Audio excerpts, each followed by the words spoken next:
let me go over what happened last night on Blaze TV with me and Rudy Giuliani.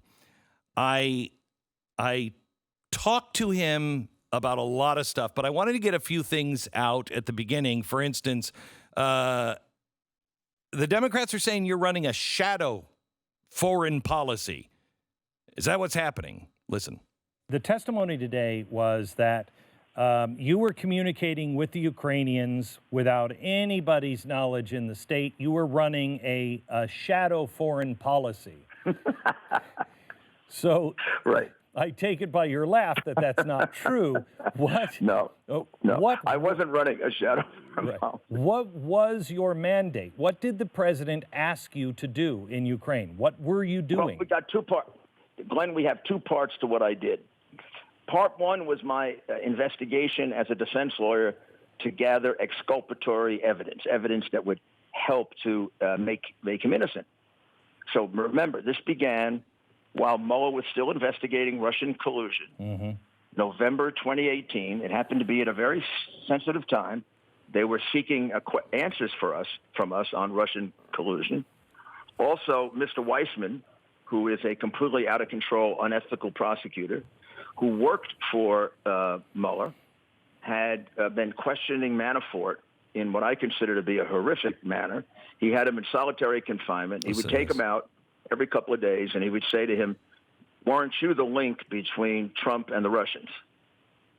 And then when he said no, he put him back in solitary confinement, basically telling Manafort, if you'd like to, stop being locked up for 23 hours a day, just lie to me. So I knew they were hot and heavy on this Russian collusion thing, even though I knew 100% it was false. So when I got this evidence about Ukrainian collusion, in which they mentioned that Joe Biden was involved in developing some of the collusion, I jumped on it. And I started to find people in Ukraine that were willing to come over and to talk to me about it. People who told me that they had been blocked from coming here by the American embassy, specifically by the ambassador, Yovanovitch, because she and her embassy were involved in collecting the dirty information. There was a particular FBI agent named Greenaway who they said was very involved in collecting not only the dirty information, but fraudulent information on Manafort.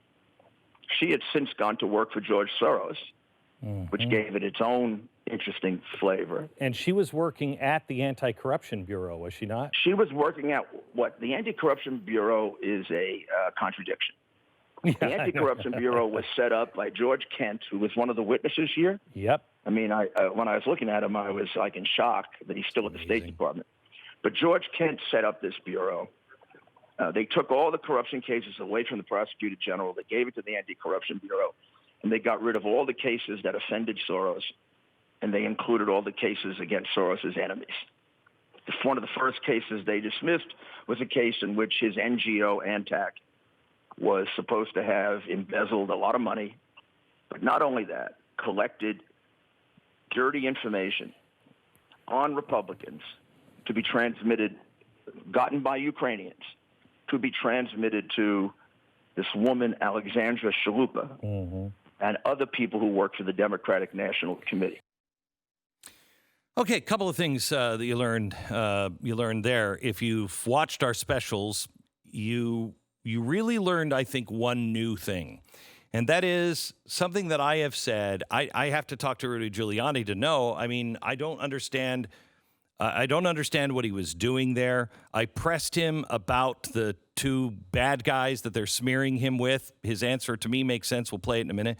But we've said, in fact, Stu and I talked about this just the other day. Why wouldn't Trump just make him the head of the State Department? I mean, he wanted it, reportedly. Right. I mean, that was the big thing. He wanted to get the job right at the beginning of the administration. So look at how this has been framed.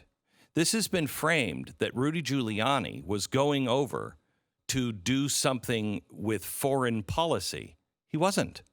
He was going over during the Mueller investigation to as the president's personal attorney to show he didn't do this. So he was going over because he knew that the Steele dossier was connected to Ukraine. So he's going over and trying to build a case that, no, none of this stuff in the Steele dossier is true. He wasn't involved with Russia, and here's how they gathered the information. It has nothing to do with the State Department. And while you may agree or disagree, I'm sure the media would be like, oh, well, I disagree with what he thinks he found in Ukraine. The bottom line is it's a very understandable role for a personal attorney. Yes. Your job as a personal attorney is to find the best defense possible for your client. Correct. So now that clears things up to where, like, why was he even over there? What was he doing? Yeah. Why didn't they? He was being the president's personal attorney. He was building a case against Mueller's case, which ended up being nothing. But in that journey, he found all these things and was bringing those things to the president as a personal attorney. That makes 100% sense. And it also shows that the State Department, by saying he's running a shadow policy, it shows they need you to believe. They need you to believe that he was over there meddling in State Department affairs, and he was just this wild hand grenade. Nope, he wasn't. Yeah, he might have been a wild hand grenade for you because you were covering additional things up. But they've spun this to make it seem like, yep, he's the guy. He's the guy.